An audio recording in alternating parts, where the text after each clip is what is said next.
Halo, selamat datang di podcast Udah Boleh Buka Mata edisi 19 September 2024. Seperti biasa dalam beberapa menit ke depan kita akan membahas saham-saham yang pergerakannya sedang hot pada perdagangan hari ini, yang pergerakan bandarnya menarik, dan tentu kita hanya boleh menganalisa pergerakan bandar kalau mata kita sudah boleh dibuka. Itu sebabnya sebagai investor yang mengerti, kita tahu kita hanya bisa menganalisa pergerakan saham, menganalisa saham kalau mata kita dibuka, karena hanya orang bodoh yang menganalisa ketika matanya sedang ditutup.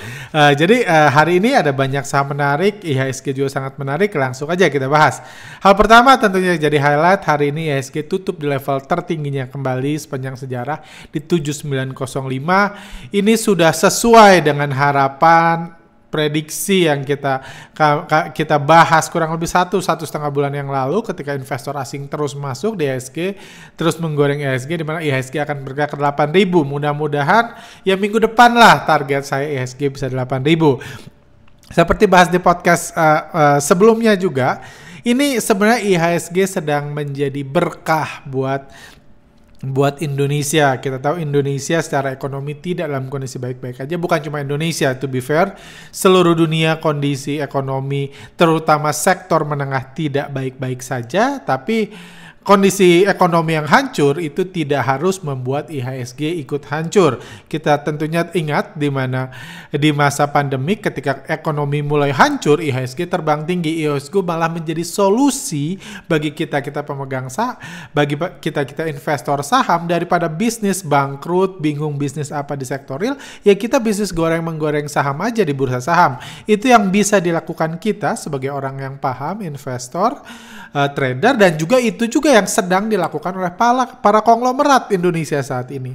Mungkin bisnisnya rugi terus di luaran sana, rugi triliunan, tapi sahamnya terus digoreng tinggi menjadi orang terkaya di Indonesia, orang terkaya di Asia, dan seterusnya. Jadi itulah memang berkat dari meninggalnya, sudah lama matinya analisa fundamental, atau mungkin kedepannya lebih baik kita sebut almarhum fundamental. Seperti itu, jangan analisa fundamental. Dan kenaikan IHSG hari ini itu dimotori oleh saham-saham yang dibandari asing. Kita lihat BBCA, BBRI, BMRI, bahkan hari ini kembali ada inflow luar biasa besar sebesar 1,98 triliun. BBRI, BBCA, BBNI jadi 3 saham yang paling banyak diborong asing dari investor lokal.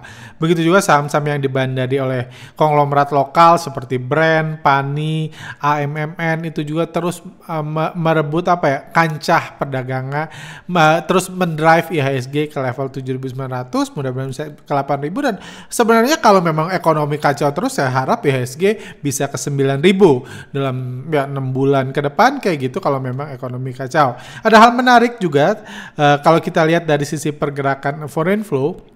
Kita lihat yang orange ini foreign flow terus naik, terus puncak. Kita lihat tidak perlu IHSG naik atau turun, indikator foreign flow naik, sementara IHSPP, indeks harga saham Prayogo Pangestu, saham-saham yang diatur pergerakannya oleh supir angkot, kita lihat sempat terkoreksi di beberapa hari terakhir, tapi hari ini mulai bangkit lagi, mungkin ikut mau membantu peresmian IHSG di 8.000. Jadi ada hal menarik yang saya diobrolin saya dengan teman saya. Jadi beliau bertanya, karena ini teman saya, jadi beliau bertanya katanya, menurut saya gitu, menurut lu itu IHSG naik terus menerus, asing masuk terus menerus, ini apakah ini euforia pemerintahan yang selanjutnya, euforia pemerintahan Prabowo? Apakah ini tanda, karena dia tahu, dia orang yang sangat cerdas, sangat mengerti ekonomi, sangat tahu ekonomi tidak baik-baik saja. Saya kalau sebut namanya mungkin Anda kenal.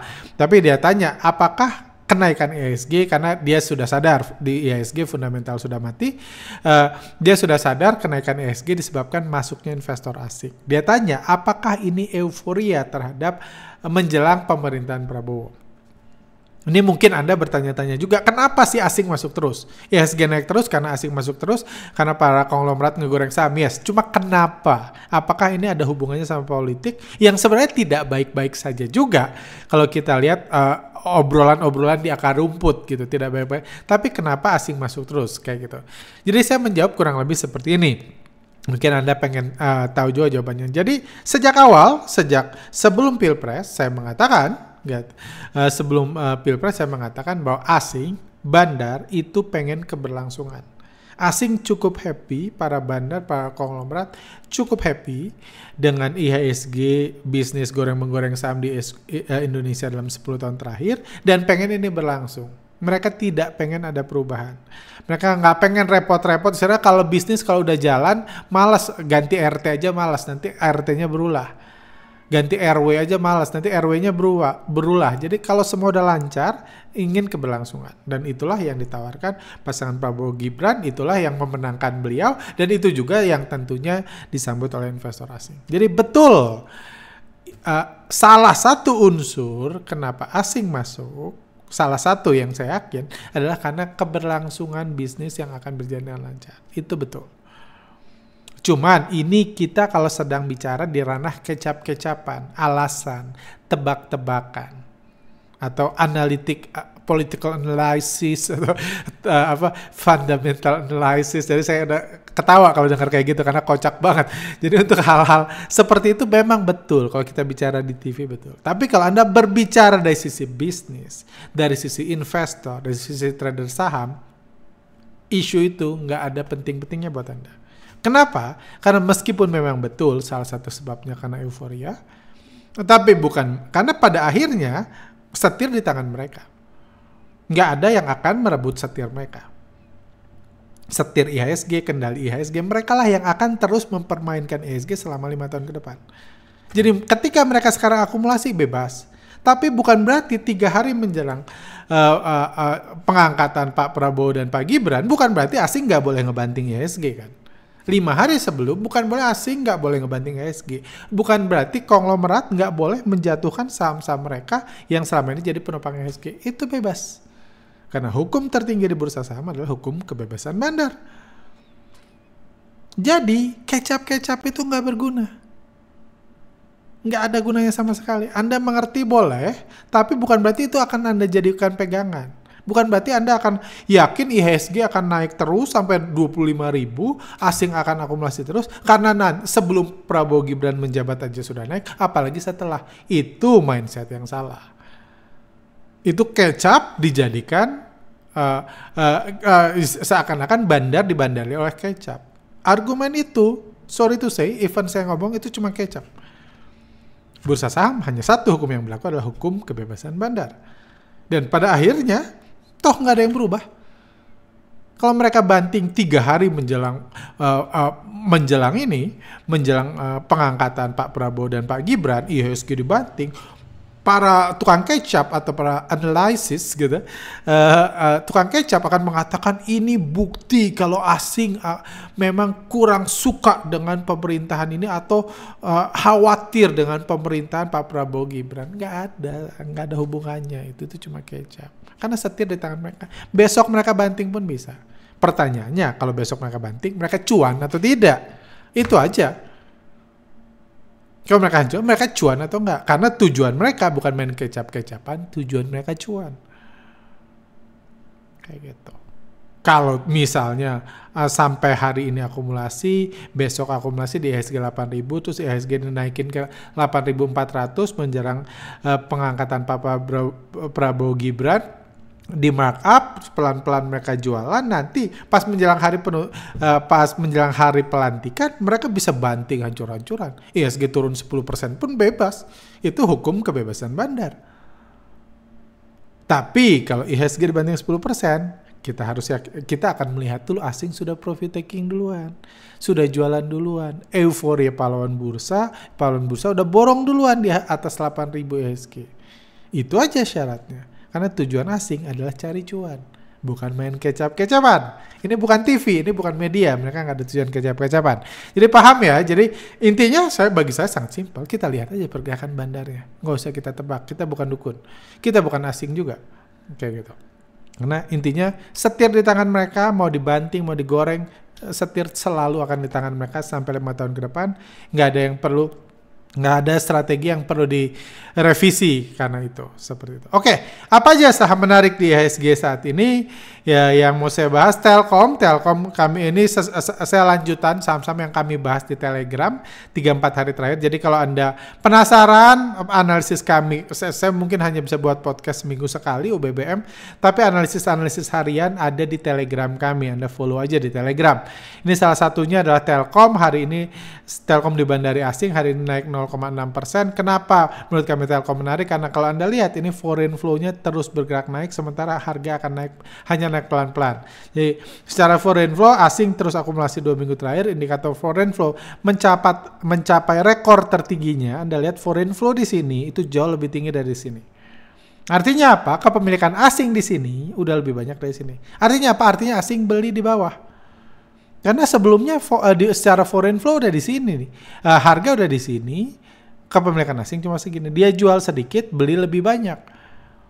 Jadi sekarang foreign flow udah naik, tapi udah di level tertingginya, cuma harga belum. Jadi ini, saya cukup optimis, saya cukup happy dengan pergerakan bandar di saham ini, dan saya harapkan sooner or later harga sahamnya akan digoreng lebih tinggi lewat level 3.300, 3.400 ya, sampai berapapun lah. Kalau saya sih berharap kalau bisa sampai 30.000 juga nggak apa-apa selama asing yang goreng terus.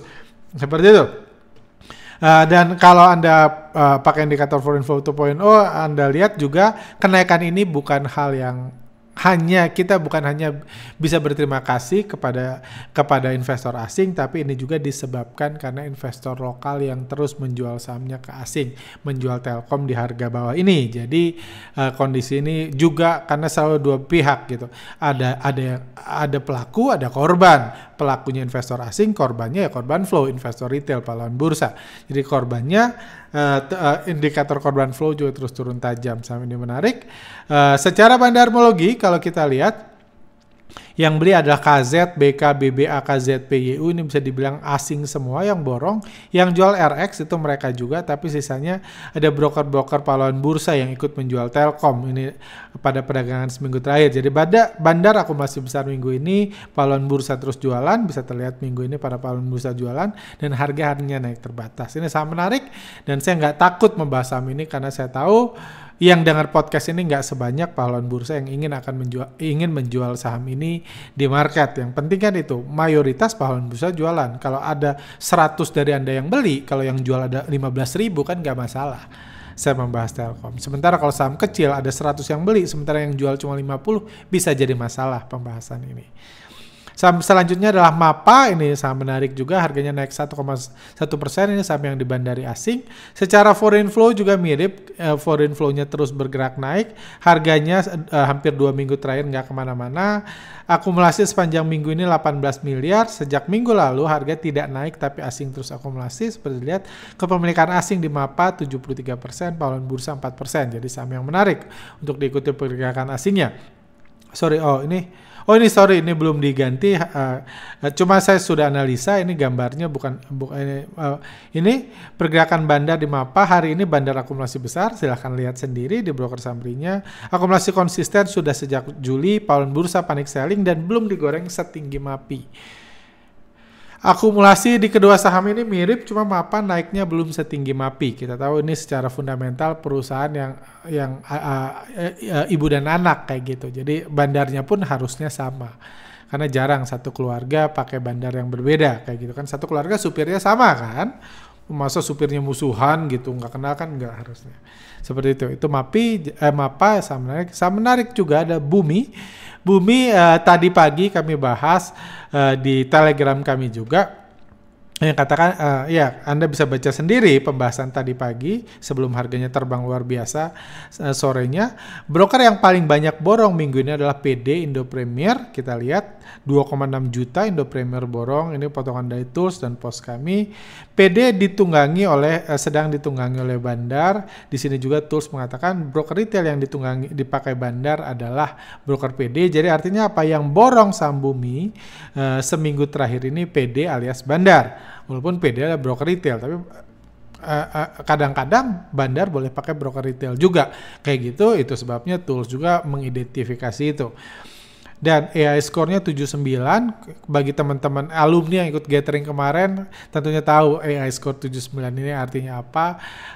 Jadi ini sangat menarik, dan ini AI score kemarin ya, bukan setelah harganya terbang hari ini. Jadi kalau analisa kemarin AI score-nya 79, dan beberapa poin terakhir poin AI analysis ini karena bandar lokal kita nggak usah pusing-pusing foreign flow-nya.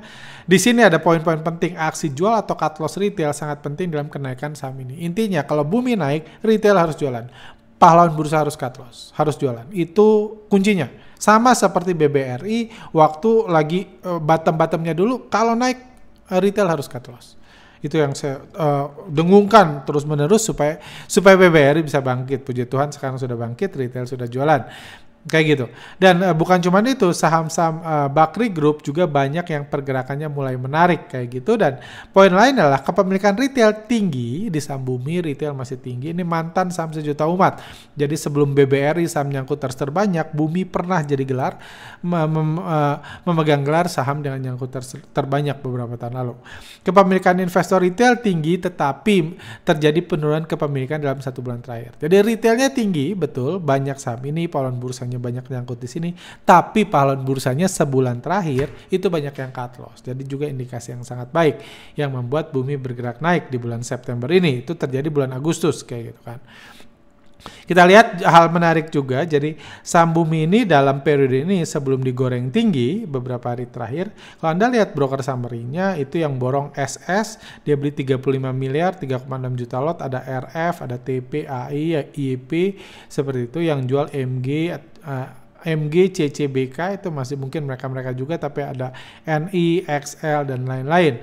Yang ini, dan secara bandarmologi kalau Anda analisis ini lebih ya intinya SS aja beli 35M, jadi secara bandarmologi ini jelas bandarnya akumulasi meskipun harganya turun. Ini saya analisa periode ini ya, sebelum harganya naik. Sebelum harganya naik jadi bandar akumulasi, dan hari ini bandar akumulasi besar, akumulasi bandar sudah terjadi 4 hari berturut-turut, dan pahlawan bursa masih panik selling. Ini kan kuncinya AI bilang aksi cut loss atau aksi jual investor retail sangat penting di saham ini. Kayak gitu.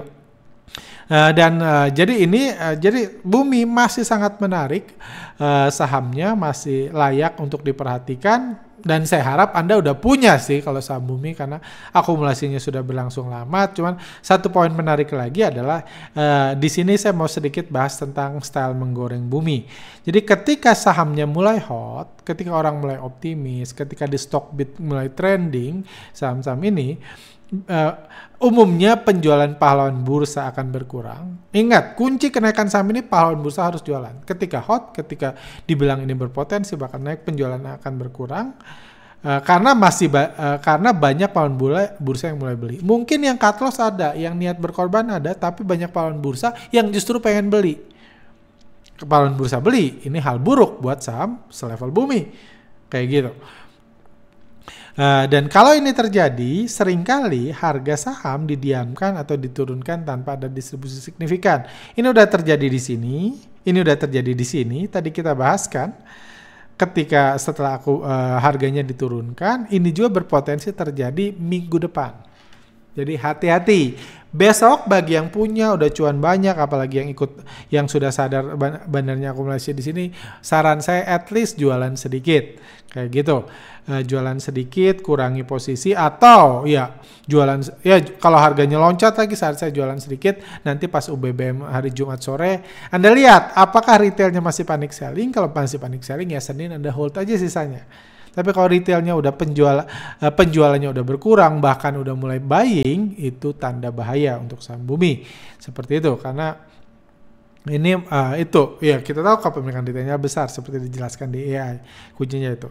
Oke, terakhir saya mau kasih 3 saham menarik karena ya saya lagi ada waktu aja kebetulan sore ini. Biasa saya podcast tengah malam, ini Kamis juga tapi saya bisa podcast sore-sore. Jadi ada beberapa saham menarik. Saham menarik pertama, saya nggak kasih chart, saya nggak kasih broker summary, saya kasih gambar aja. Ada gambar ini, ya ini di gambarnya ini menurut saya cukup mencerminkan saham apa yang mau saya bahas. Kenapa saham ini menarik? menarik menurut saya. Saham menarik satu ini karena Juli sampai Agustus bandar akumulasi, big player borong saham di bulan September, big player atau pemilik perusahaan borong saham di bulan Desember, dan minggu ini bandar borong pakai broker BB, itu kuncinya. Jadi top bayarnya adalah broker BB. Ini saham menarik satu yang layak diperhatikan. Saham menarik dua, kata kuncinya adalah jualan mobilitas. Ini broker summary-nya diborong paling banyak oleh KI, dan KI adalah broker yang konsisten digunakan oleh pemilik perusahaan ini. Jadi saham menarik juga. Dan pahlawan bursa panik selling dan kehilangan kepercayaan di saham jualan mobilitas ini karena banyak membuat para pahlawan bursa nyangkut saham ini. Jadi kita lihat banyak pahlawan bursa juga jualan saham ini, EP, YP, XC, XL, semuanya jualan. Jadi sementara yang beli adalah broker yang biasa digunakan oleh pemilik perusahaan. KI seperti itu. Ini saham menarik juga, saham jualan mobilitas ini. Saham ketiga adalah kata kuncinya dari Surabaya sampai Casablanca. Karena ini grafiknya dan pergerakan kenapa menurut menarik karena bandar konsisten akumulasi sepanjang bulan September. Oke, itu aja pembahasan hari ini. Mudah-mudahan bermanfaat, mudah-mudahan Anda bisa belajar, bisa membantu Anda dalam keputusan trading Anda besok dan minggu yang akan datang, karena pergerakan bandar itu umumnya nggak berlangsung sehari. Jadi kadang-kadang saham yang kami bahas, setelah dibahas 2-3 hari turun, baru selanjutnya naik kalau memang kami bahas sedang diakumulasi. Kalau kami bahas di distribusi juga, setelah dibahas nggak harus besoknya langsung ARB berjilid-jilid, enggak. Kadang-kadang ada rebound dulu tapi arahnya ke bawah karena bandarnya jualan, karena pahlawan bursa beli. Kan itu inti dari bursa saham. Oke, kurang lebih seperti itu. Dan sebenarnya weekend ini harusnya saya punya waktu. Saya berencana buat sesi Q&A, pertanyaan-pertanyaan, karena nggak ada topik panas yang bisa dibahas. Jadi saya pengen menjawab pertanyaan-pertanyaan yang berhubungan dengan saham, yang pengalaman saya trading atau apapun. Tapi kami udah mengumpulkan beberapa pertanyaan, terutama saya pengen membahas menjawab pertanyaan bagi newbie, orang-orang yang baru nonton podcast ini mungkin 3-6 bulan terakhir, yang mungkin masih newbie, belum ngerti setengah dari yang saya katakan di sini, belum ngerti. Sementara yang nonton 2-3 tahun tentunya tahu maksud dari semua yang saya katakan. Jadi bagi Anda yang newbie masih penasaran, punya pertanyaan, silakan tulis di kolom komentar. Nanti akan kami bahas. Kalau memang cukup pertanyaannya, cukup dibuat konten, saya akan buat konten di weekend ini untuk kita sama-sama belajar mengupgrade diri lagi di era bursa saham yang baru, di mana fundamental sudah almarhum ini. Oke, sampai sini aja. See you next time.